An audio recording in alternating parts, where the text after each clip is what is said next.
Have you ever found yourself drowning in your own thoughts, wondering why your mind won't stop racing with doubts, fears, regrets? You pray, but the negativity creeps back. You smile, but deep down there's this voice saying you're not good enough. My brothers and sisters, that voice, it is not from Allah. It is from Shaitan, whose mission is to plant hopelessness in your heart. But Allah, in His mercy, has already given us the tools to silence it through His words, His remembrance, and His promise. Verily, in the remembrance of Allah do hearts find rest. So today, let us talk about how to deal with those thoughts that hold you back. Because you are not alone, and Allah is closer than every whisper. Negative thoughts are whispers, not truths.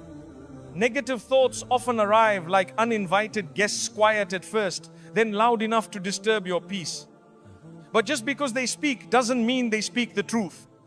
The Prophet ﷺ taught us that Shaitan whispers into the hearts of mankind those dark thoughts, the ones that say you're worthless or you'll never be good enough, are not from your soul, they are from the enemy trying to break it. Allah created you in the best form. Don't let whispers define what was designed with divine perfection. When a negative thought repeats in your mind, pause and reflect, would Allah say this about me? The Quran constantly reminds us that Allah is the most merciful, the most loving, the one who forgives even after a lifetime of mistakes.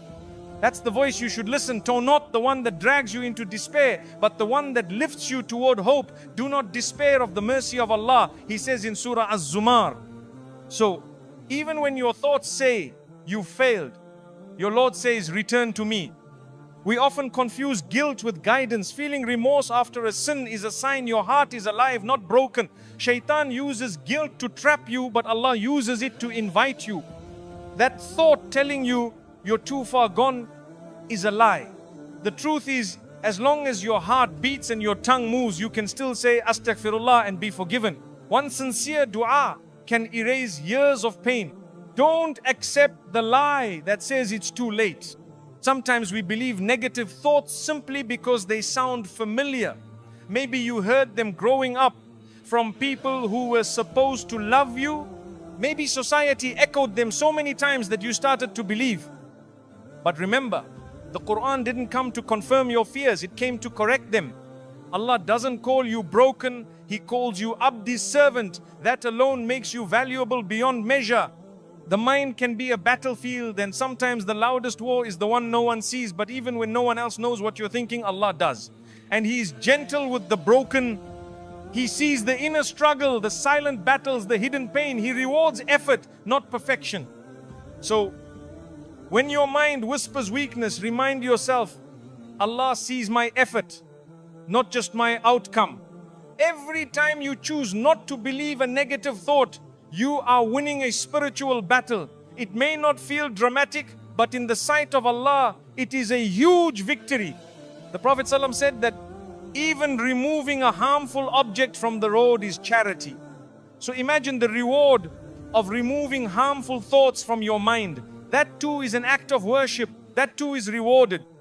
When the thoughts become too heavy, remember that Allah has given you tools. Dhikr quiets the noise. Dua invites divine peace. Salah realigns the soul. The next time you hear you're not good enough, respond with Hasbunallahu wa ni'mal wakil. Allah is enough for me. Replace the lie with a verse, the fear with a prayer. Allah did not leave you defenseless. He equipped you with the Quran. There's a reason we're told to recite Surah An-Nas. Say, I seek refuge in the Lord of mankind from the evil of the whisperer. This is a divine reminder that whispers can be fought.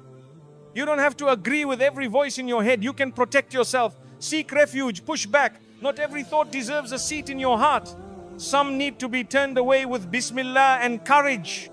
What if your negative thought is telling you you'll never change? Answer it with the truth that the most beloved to Allah is the one who returns after falling.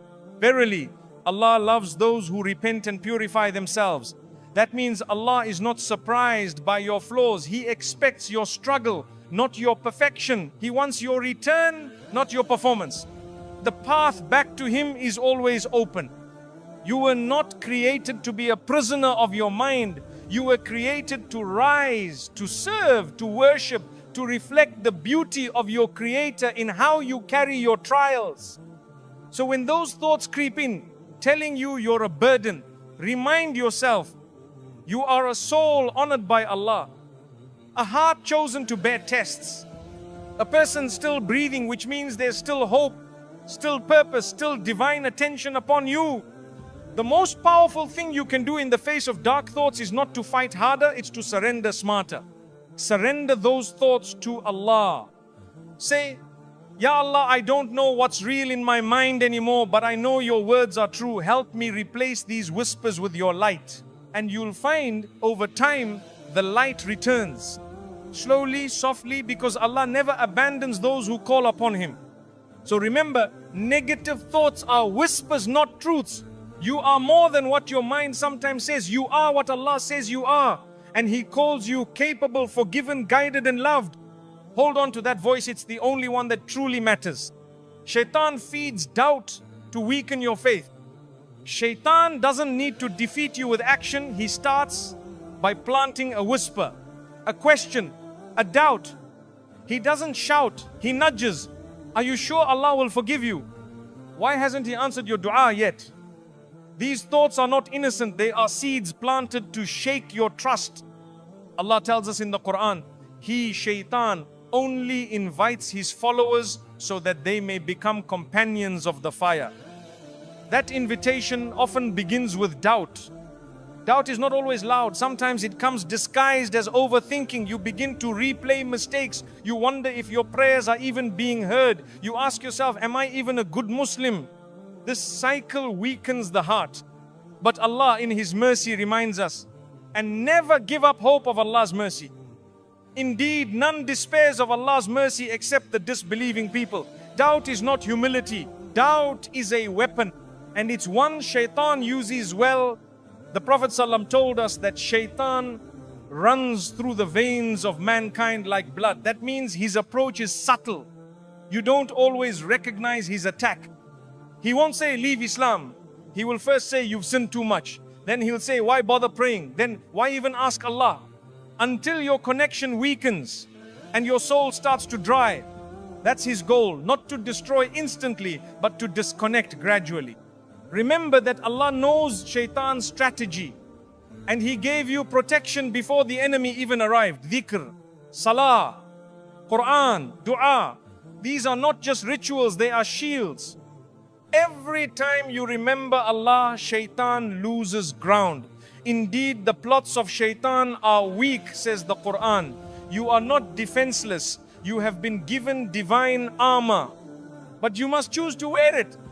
Sometimes doubt comes during hardship. You say, I've been patient, but nothing changed. This is where Shaitan strikes hardest, not during ease, but during exhaustion.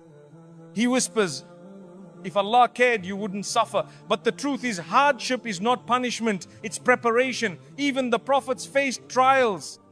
Do people think they will be left alone because they say we believe and will not be tested? Quran 29:2.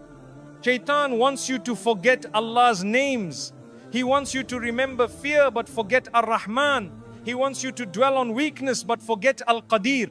He wants you to see the size of your problem and forget the power of your Lord. But Allah reminds us, call upon me, I will respond to you.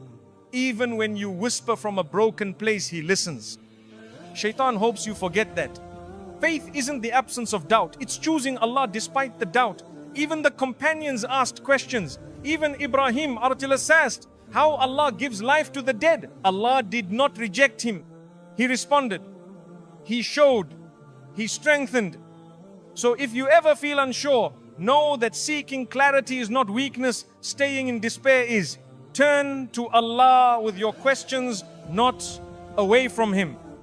Sometimes Shaitan disguises doubt as logic. How can your prayer help your depression? Why give sadaqah if you're broke? You made so many mistakes. Why read Quran now? These sound like rational thoughts, but they are rooted in spiritual sabotage. The believer knows barakah isn't logical. Mercy isn't earned. Allah's help doesn't follow the world's math. It follows sincerity. One of Shaitan's greatest tricks is to make you think you're unworthy of Allah's love.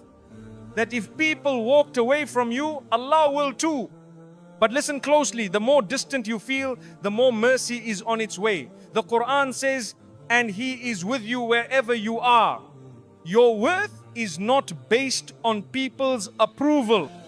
It's rooted in being a servant of Allah. That's an honor Shaitan can't take.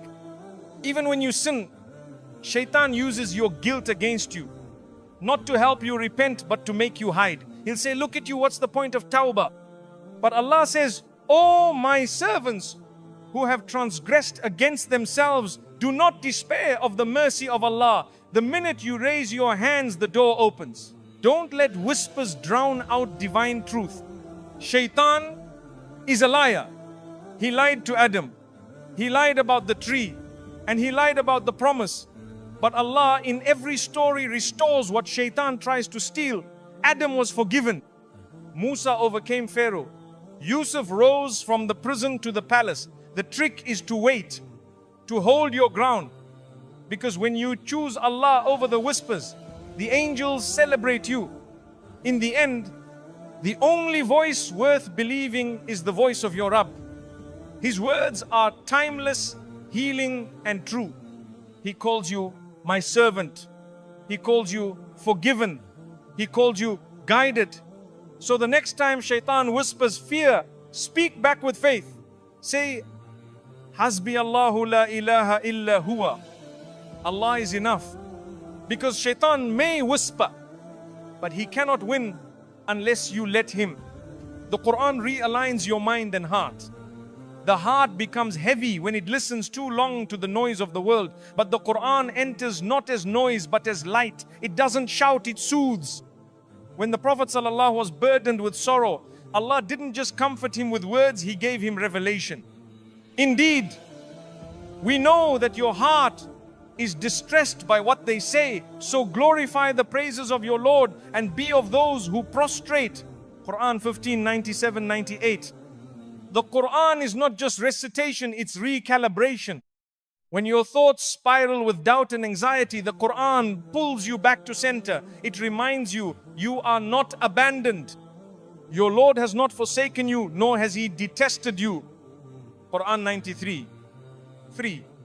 A single verse can shift your entire mindset. Because the Quran doesn't speak to your ego, it speaks directly to your soul. And the soul always recognizes the truth.